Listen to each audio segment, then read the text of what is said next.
Hello, it's your friend Phil, Project Management Trainer and Coach. Welcome to part 3 of 7 things every hired PM should do. The first part, we took a look at understanding our job well, and the second part was understanding the organization. Well, today we're talking about a very important aspect of communication, and that's really what the project manager does.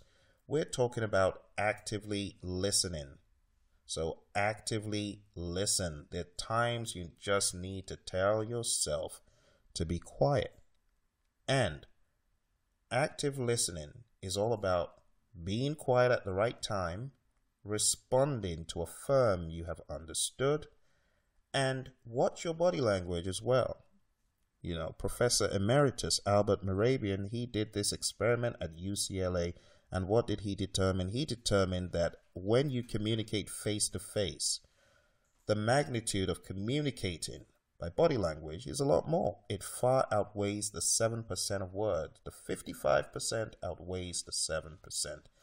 And tone of voice, of course, is important as well at 38%. But active listening is all about being quiet and listening, and at the right time, responding. Seek to understand first should be the watchword. Seek first to understand and then be understood.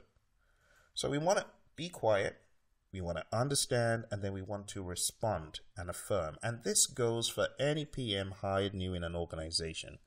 A lot of times PMs feel threatened, or they feel a little bit taken aback when they don't know something. And instead of asking questions, they speak. And when they speak, it's not the best choice, because what comes out doesn't sound very intelligent in the context of things. For that reason, I encourage every PM to seek first to understand, to ask questions. Don't be shy. Ask questions. Don't feel that the so-called expert judgment the PMI talks about is useless. No, it's not. There are times when the PM just doesn't know it. Okay? And then you need to listen actively. You need to intentionally pay attention to what is being said. One of my bosses in a previous firm, he said, Phil, I'm going to set you up. I'm going to put you right there in the middle of this team. And this team, here are the people who can help you get ahead in what I want you to do. Phil, I want you to be benign. Be benign and soak it in. Don't even utter a word. Just absorb all of this great information these folks are going to be sharing with you. And then when you get done, I will unleash you. And by the time I got done, he didn't even need to unleash me. I unleashed myself.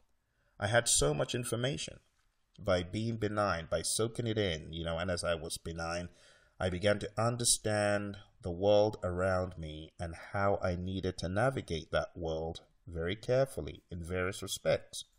You see, active listening is all about soaking it in, being present, being in the moment.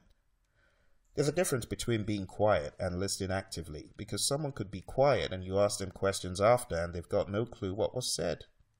But someone who is actively listening is quiet and is intentionally paying attention, being present. I call that being in the moment. How do you demonstrate that you're in the moment? You affirm it by nodding. You affirm it with your gestures. You affirm it with your eye contact.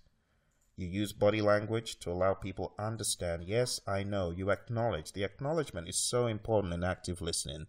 And the honest truth is managers, people in most firms, they love people who listen to what they have to say, whether it's intelligent or not. You see, so we have to acknowledge what is being said. We have to keep off what we want to contribute until it is truly the right time to contribute it. We don't want to hastily speak, because sometimes if we hastily speak and we don't have the full picture, we don't look as intelligent as we are. So don't hastily speak. And also remember, when you speak to anyone in the firm, if it's new information being shared, just politely say, please hold on a minute. I just want to get my notepad and I want to jot down a few notes. And take notes, because one of the things managers hate is to have to say the same thing more than once. So you want to take notes. You want to make sure that when you're coming to a meeting, you're coming with your A game. You're coming with information that hath been gathered, that has been assimilated, that has been digested, and then at the right time you speak. Active listening is huge for PMs. Very big. I know PMs are used to running the show and used to talking, but active listening will definitely get us further ahead. Thank you for your audience today. Visit Praizion.com for more project management and PMP exam training materials.